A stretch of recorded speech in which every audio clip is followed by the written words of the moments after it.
여름밤이면 무더위를 식히기 위해 많은 사람들이 공포 이야기를 찾곤 합니다. 오늘 소개할 이야기는 한국 인터넷에서 자주 회자되는 무서운 이야기 중 하나입니다. 이야기를 시작하기에 앞서 불을 끄고 분위기를 한껏 고조시켜 보시기 바랍니다. 대학생이었던 영주는 시골에 계신 할머니 댁으로 여름방학을 맞아 방문하게 되었습니다. 할머니 댁은 오래된 한옥으로 주위에 집 한 채 없는 깊은 산속에 위치해 있었습니다. 시골 생활에 익숙하지 않았던 영주는 도시의 소음 대신 귀를 간지럽히는 벌레 소리에 잠을 설치고 말았습니다. 어느덧 새벽 2시 잠을 이루지 못한 영주는 찬바람이라도 쐴 겸 마당에 나갔습니다. 밖은 시골 특유의 짙은 어둠으로 덮여 있었지만 달빛이 마당을 은은하게 비추고 있었습니다. 영주는 문득 할머니께서 해주셨던 이야기가 떠올랐습니다. 할머니께서는 이 집이 지어졌을 때 주변에 무덤이 많아 그 위치를 피해 집을 지었다고 하셨습니다. 아이러니하게도 주변 소나무 숲 너머로는 이따금 으스스한 소문이 나돌았던 곳이기도 했습니다. 영주는 문득 초등학교 시절 친구들과 무서운 이야기를 나누던 기억이 생각났습니다. 그 이야기는 늘 똑같은 패턴이었습니다. 오래된 집, 한밤중의 발소리, 그리고 틈틈이 들려오는 알 수 없는 울음소리. 생각에 잠겨있던 영주는 집 뒤편에서 들려오는 탁 소리에 화들짝 놀랐습니다. 무언가가 창틀을 두드리는 듯한 소리였습니다. 다소 겁에 질린 영주는 최대한 조용히 발걸음을 옮겨 집 뒤편으로 슬금슬금 다가갔습니다. 검푸른 소나무 숲이 눈에 들어오는 순간 황홀할 정도로 빛나는 불벌레 소리가 한층 더 커졌습니다.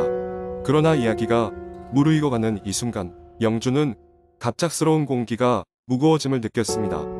숲 너머로 무언가 움직이는 그림자가 포착되었습니다. 가슴이 쿵쾅거리며 땀이 식은땀이 나기 시작했습니다. 그림자는 사람 실루엣처럼 보였지만 뭔가 달랐습니다. 영주는 핸드폰 플래시를 켜서 비춰보려 했지만 손이 떨려서 버튼을 제대로 누르지도 못했습니다. 그때였습니다. 그림자가 갑자기 방향을 바꿔 영준 쪽으로 천천히 다가오기 시작했습니다. 영주는 하던 행동을 멈추고 숨죽인 채로 그 자리에 얼어붙었습니다. 그림자는 점점 가까워졌고 이제 그 형체가 확실히 보였습니다. 그것은 긴 머리에 기고 창백한 얼굴을 가진 여인의 형상이었습니다. 그녀의 입에선 짧은 신음을 내뱉고 있었고 그것은 분명히 도움을 청하는 듯한 소리였습니다. 영주는 공포에 사로잡혀서 아무것도 할 수 없었습니다. 갑자기 여인의 입에서 아주 작은 목소리가 들려왔습니다. 여기선 나를 제발. 그 말이 끝나기 무섭게 그녀의 형상은 사라졌고 영주는 그 자리에서 털썩 주저앉고 말았습니다. 다음 날 아침 영주는 어젯밤 일을 할머니께 이야기했습니다. 할머니는 조용히 그의 말을 듣고 나서 걱정스러운 표정으로 과거 그곳 숲에서 있었던 오래된 전설을 들려주셨습니다. 그곳은 수십 년 전에 있었던 비극적인 사고의 현장이라고 했습니다. 그리고 종종 그곳에서 못다 한 이들의 원혼이 헤매고 있다는 것이었습니다.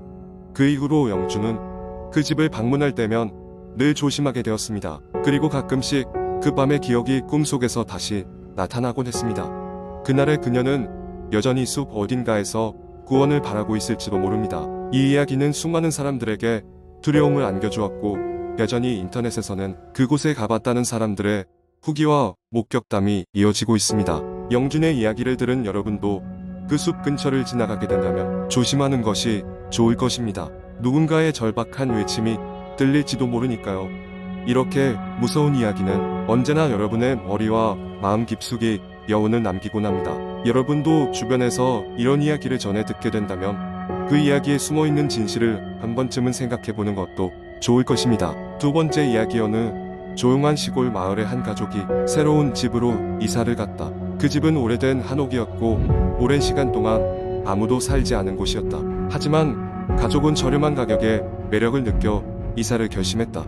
첫날 밤 이사 정리를 끝내고 피곤한 몸을 침대에 눕히기 직전 가족 중 막내인 소연이는 부엌에 물을 마시러 갔다. 그런데 부엌 한쪽 창문에 달빛이 비추고 있었고 그녀는 창밖에 뭔가 이상한 게 있음을 느꼈다. 호기심 많은 그녀는 창문에 가까이 다가가 밖을 살폈다. 하지만 그녀가 본 것은 아무것도 아니었다. 그냥 바람에 나뭇가지가 흔들리고 있을 뿐이었다. 밤이 깊어질수록 집안은 더욱 조용해지고 소연이는 잠자리에 들었다. 하지만 한밤중 언제부턴가 이상한 소음이 들리기 시작했다. 처음에는 바람 소리라 생각했지만 목소리 같기도 했다. 마치 누군가 집안 어딘가에서 소곤거리는 소리였다. 불안했던 그녀는 부모님의 방으로 달려갔지만 부모님은 자고 계셨고 그 소리는 멎어 있었다. 다음날 가족들은 함께 아침 식사를 하며 그날 밤 이야기하자 오빠인 민준이도 비슷한 소리를 들었다고 했다. 민준이는 밤에 목마르다고 느껴 부엌으로 걸어가는데 누군가 그의 뒤를 따르는 듯한 기분이 들었다고 했다. 그는 멈춰서 뒤를 돌아봤지만 아무도 없었다. 그리곤 다시 걷기 시작했을 때 또다시 발소리가 따라오는 느낌이 들었다. 그들의 부모님은 처음에는 그냥 이사에 따른 스트레스 때문에 그렇게 느끼는 것이라며 대수롭지 않게 넘겼다. 하지만 이런 현상은 매일 밤 반복되었다. 가족들은 점점 불안감에 휩싸이기 시작했고 아버지는 결국 마을의 어르신에게 찾아가 조언을 구하기로 했다. 어르신은 이 집이 예전부터 원혼이 맴돌고 있는 곳이라는 소문이 있다고 말했다. 이전 집주인이 알 수 없는 이유로 이 집을 떠났고 그 이후로 집은 비어 있었다고 했다. 너무나 섬뜩한 이야기를 들은 가족들은 그날 밤 촛불을 밝히고 원혼을 위로하기 위한 작은 의식을 치르기로 했다. 그러나 그날 밤 의식을 치르는 동안 촛불이 갑자기 꺼지고 간단한 위로의 말이 끝나자마자 집안 곳곳에서 쿵쿵거리는 소리가 들려왔다. 마치 보이지 않는 누군가가 격분한 듯한 느낌이었다. 가족들은 더 이상 이곳에서 생활할 수 없다는 결론을 내리고 그 길로 짐을 싸서 집을 떠났다. 이후 그 집은 다시 비어 있었고 마을 사람들은 그 이후로 아무도 그 집에 들어가려 하지 않았다. 시간이 흐르면서 그 집은 점점 더 잊혀져 갔고 결국 사람들의 기억 속에서도 희미해졌지만 가끔씩 지나가는 여행객들이 그 집을 쳐다볼 때 밤이면 어둠 속에서 무언가 지켜보고 있는 듯한 기분이 들곤 했다고 한다. 세 번째 이야기, 공포 이야기는 종종 현대 사회에서 잊기 쉬운 인간의 원초적 두려움을 상기시킵니다. 제가 소개할 이야기는 한국 인터넷에서 자주 회자되는 한 오래된 공포설을 기반으로 합니다. 이 이야기는 서울 외곽에 위치한 한 작은 마을 이름하고일에서 시작됩니다. 이곳은 한적하고 평화로워 보이는 마을이었지만 그곳 주민들은 모두 알 수 없는 두려움을 안고 살아가고 있었죠.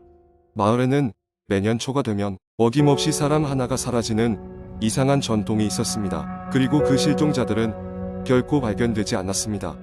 눈이 펑펑 내리던 어느 한겨울 서울에서 온 대학생 재영은 늦은 밤 운전 도중 길을 잃고 말았습니다. 지도는 마을 길을 번번이 잘못 안내했고 점점 깊은 산속으로 이끌었습니다. 그렇게 한참을 헤매다 발견한 곳이 바로 고을이었습니다. 재영은 마을 입구에 작은 여관에 차를 세웠습니다. 여관 주인은 어딘가 모르게 불안한 눈빛으로 재영을 맞았지만 멀리서 온 손님을 외면할 수 없어 흔쾌히 방을 제공했습니다. 이상하게도 여관에는 다른 손님이 전혀 없었습니다. 여관 주인은 꼭 밤 12시가 되기 전에 방에 들어가 문과 창문을 모두 잠그라고 당부했습니다. 재영은 그저 미소로 고맙다는 인사를 건네고 방으로 들어갔습니다. 그날 밤 재영은 고요한 마을 곳곳을 배회했습니다. 밖은 깜깜했고 눈만 하얗게 소복이 쌓였습니다. 마을은 불빛 하나 없이 온통 어두웠습니다. 그때 멀리서 희미한 웃음소리가 들려왔습니다. 귀를 기울였지만 금세 소리는 멈췄습니다. 조금 찜찜한 기분의 재영은 서둘러 여관으로 돌아갔습니다. 자신의 방으로 돌아와 여관 주인의 말을 기억해낸 재영은 문과 창문을 모두 잠그고 잠을 청했습니다. 그런데 한밤중 어디선가 노크 소리가 들리기 시작했습니다. 처음에는 바람 소리겠거니 했지만 노크 소리는 점점 더 커졌습니다. 똑똑 똑똑 문을 두드리는 소리와 함께 여보세요, 거기 누구 없어요? 라는 아련한 남성의 목소리가 들려왔습니다. 재영은 침대에서 일어나 조심스럽게 방문으로 다가갔습니다. 손잡이를 잡고 안쪽에서 귀를 대자 문 너머에는 누군가가 껑충거리고 있는 듯한 그림자가 보였습니다. 가슴이 철렁 내려앉았지만 궁금증에 손잡이를 돌려 문을 열었습니다. 문 너머에는 한 남자가 서 있었습니다. 그는 허름한 옷차림에 수염이 덥수룩하게 자란 모습이었습니다. 남자는 다급한 표정으로 재영에게 말했습니다. 도와줘요. 여기서 빨리 나가야 해요. 이 마을에는 뭔가 있어요. 재영은 그 말을 듣자마자 무언가 끔찍한 일이 일어났음을 직감했습니다. 그때 갑자기 여관 주인이 삐걱거리는 소리를 내며 나타나더니 재용의 손을 꼭 잡았습니다. 방으로 들어가세요. 밖에 나가면 안 됩니다. 아무 말도 하지 않고 재용은 방으로 돌아갔습니다. 남자는 갑자기 사라졌고 노크 소리도 멈췄습니다.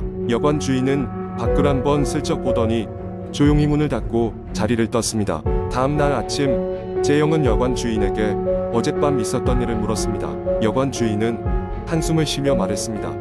매년 이맘때가 되면 실종된 사람의 원혼이 돌아와 사람을 찾아다닌다고들 합니다.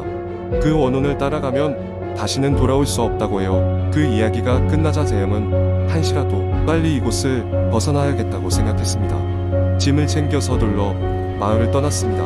그러나 마을을 빠져나가려는 순간 다시 한번 그 날카로운 웃음소리가 멀리서 들려왔습니다.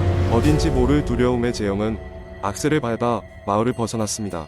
뒤돌아본 그 순간 철망 사이로 누군가가 웃으며 서 있는 모습이 보였습니다.